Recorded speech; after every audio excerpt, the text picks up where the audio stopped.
What's up, and welcome back to Momentum Method with Katherine. I'm Katherine. So today we're going to be having a little chat about social media and fitness influencers. I say as someone who posts fitness content. Social media has obviously become the way of the world. Everything's on social media. Nobody leaves anything to the imagination anymore. Sometimes myself included. I think we're all guilty of it. But there's become quite the influx of fitness content on Instagram, Facebook, YouTube, TikTok, especially.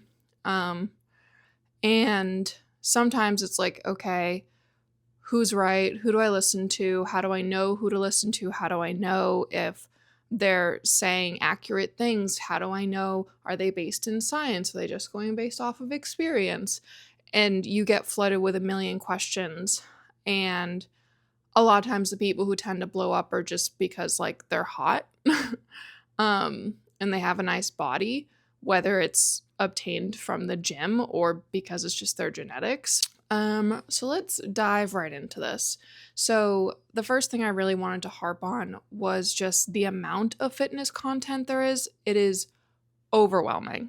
A big part of it is, you're scrolling on Instagram, you're scrolling on TikTok, and you see, their name is like online fitness coach or fitness creator or personal trainer or health coach or lifestyle coach. And it's, how much of this is accurate?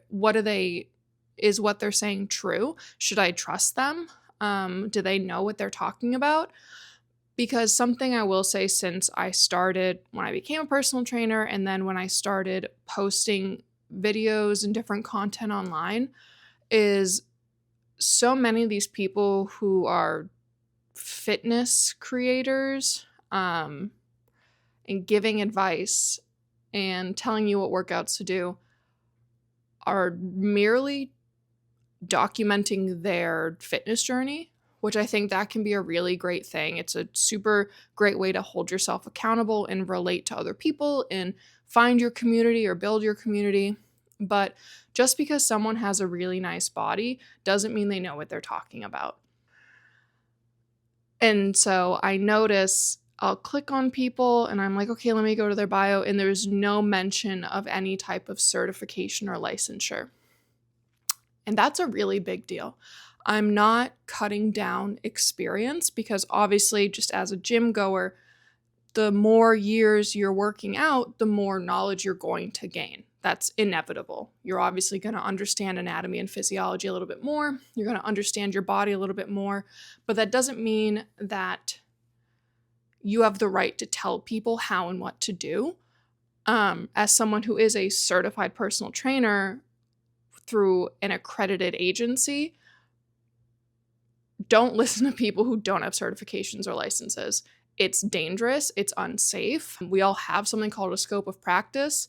Like for me, I'm a personal trainer. I'm not a nutritionist or a dietitian. Can I tell you about food groups and where to obtain information and just kind of like macros and basic information? Yeah.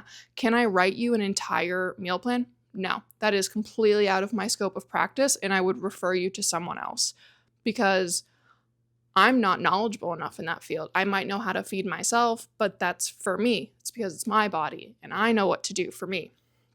But not having the proper credentials and then posting things online saying this is what you should do, this worked for me, look at my outcome, that's dangerous.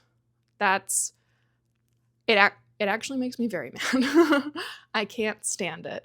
It reminds me of the people who just find God and then become mentors to people. It's like, okay, where are your qualifications? Therapists, doctors, lawyers, various types of specialties exist, and we go to school for these things. When I was an EMT and I worked on an ambulance, I didn't just sign up one day.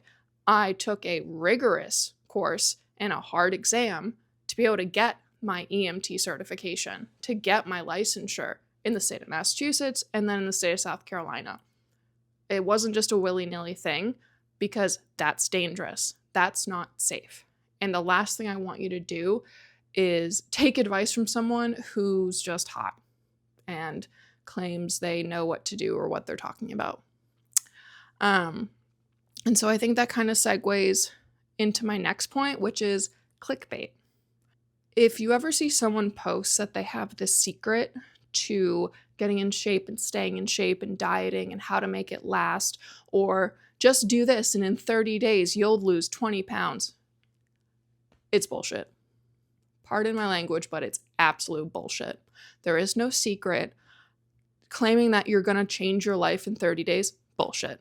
60 days, bullshit. Can you make progress in that amount of time? Absolutely. Like starting at the first day of the month and ending on the last day of the month, you're going to see crazy progress. But to say that your life is going to be completely changed and that you won't regress is complete and utter bullshit. Don't give in to the clickbait, especially when they're like, link in bio to find out my secret, like link in bio to get this, and then you have to sign up, and then you have to pay some exorbitant amount of money. They're scamming you. They're a scam artist. Like, don't listen to them. Are there different programs you can do? Like, oh, this is a 4, 8, 16-week program. Yeah, that's a thing that exists. And then you usually take that and you build upon it. You're not just like, all right, I did this for 8 weeks and now I can carry on with my life and I'll never gain any more weight. That's not how that works. This is a marathon, not a sprint. There are no quick fixes. So do not give in to that clickbait for the love of God. Being hot and pulling you in merely based off of attraction is, don't be so weak-minded. Stop, think about it. It's like those AARP commercials for old people when they're like, are you getting a scam call? Pause. Have you heard this person before? Think. Like, literally do that. Because, like I said, the internet is overflowing with fitness content. So don't allow yourself to get sucked in to bullshit. You deserve better than that.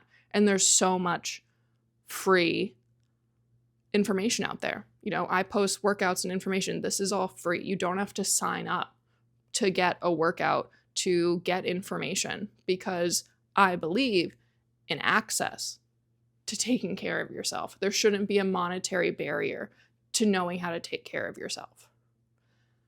So don't let someone scam you into that. And then the last point I wanted to make, a fitness creator, like an actual personal trainer, someone who's qualified, their age and their body type is absolutely a factor in who you should be listening to. You know, someone like Layne Norton and Mark Carroll, they're men, and I watch their stuff and I read their information, and I'm not a man. But it's because I'm getting educated off, like they're posting just general education content and how-tos. That's one thing. But if you're going to follow a personal trainer and do their program that's maybe not specifically meant for you, like it wasn't written personally for you, it's just a program they put out there, pay attention to how old they are and if their build is similar to yours. Because, like, I'm 30. There's no reason for me to listen to a 22-year-old. That's not saying that 22-year-old isn't a smart, capable, intelligent person.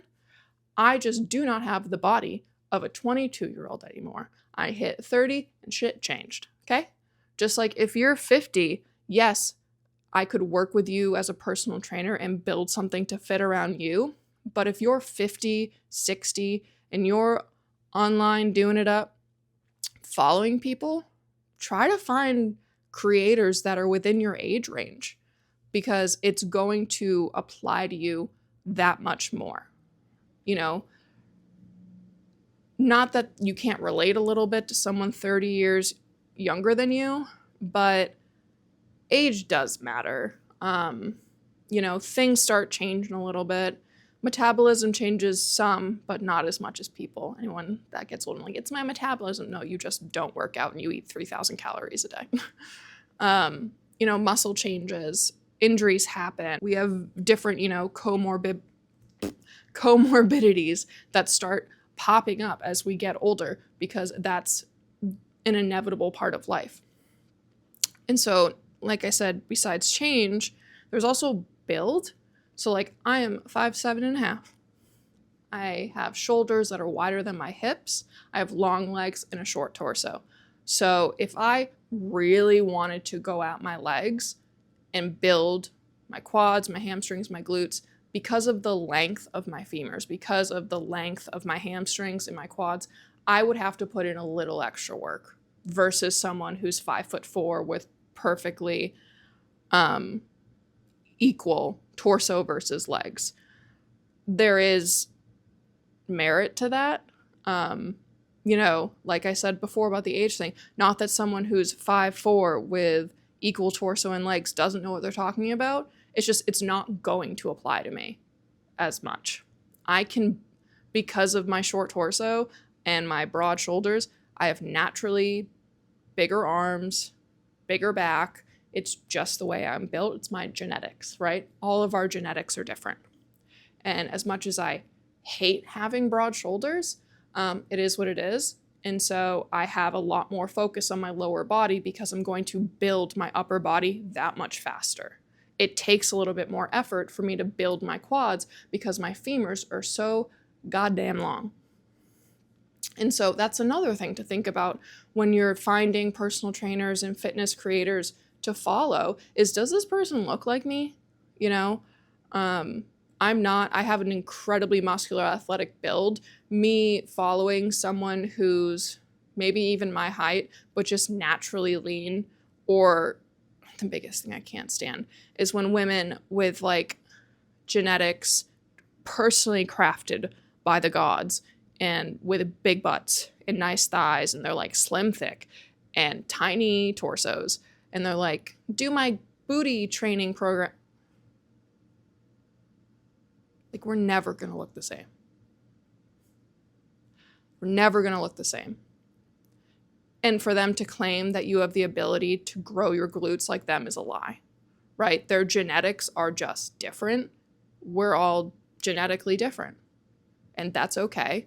It sucks sometimes, and we have to like come to terms with the way that we're built.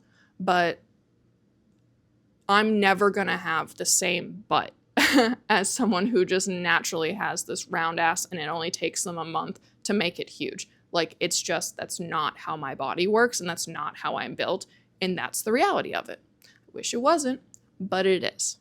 So, moral of the story, when you're online, you're scrolling, you're looking for fitness content creators out there, use your brain. Does this seem too good to be true? If you're asking yourself that, the answer is probably yes. Follow people who you see a little bit of yourself in. Nothing wrong with tailoring your algorithm to suit you. That's how it should be, right? Make sure the person's qualified. Make sure they have certifications and licenses, and that they're backing up what they're saying. This is our anatomy and physiology. This is science. This is purely science. And that's what we study to be able to educate ourselves to inform you about. And I don't want to see you get scammed. You deserve to be happy and healthy. You deserve to take care of yourself. You deserve to be taught by someone who actually gives a shit about you. And get a personal trainer if you're overwhelmed. There's nothing wrong with that. We all need help in various areas of our life. I'm a personal trainer. I've had a personal trainer. Every therapist has a therapist, right? It's the way the life works. We all have mentors or mentees. It's about community, especially fitness. It's about community and building each other up. And how can we be the best possible versions of ourselves? And that's what I want to see out of you, right? We're not here to change. We're here to grow. So, like, subscribe, share this with anyone you feel needs to hear it. Comment below maybe your frustrations or what you want to see out of my fitness content, or some things you've seen and you're like, is this true? Ask me. I'll answer to the best of my ability. And I'll see you next time.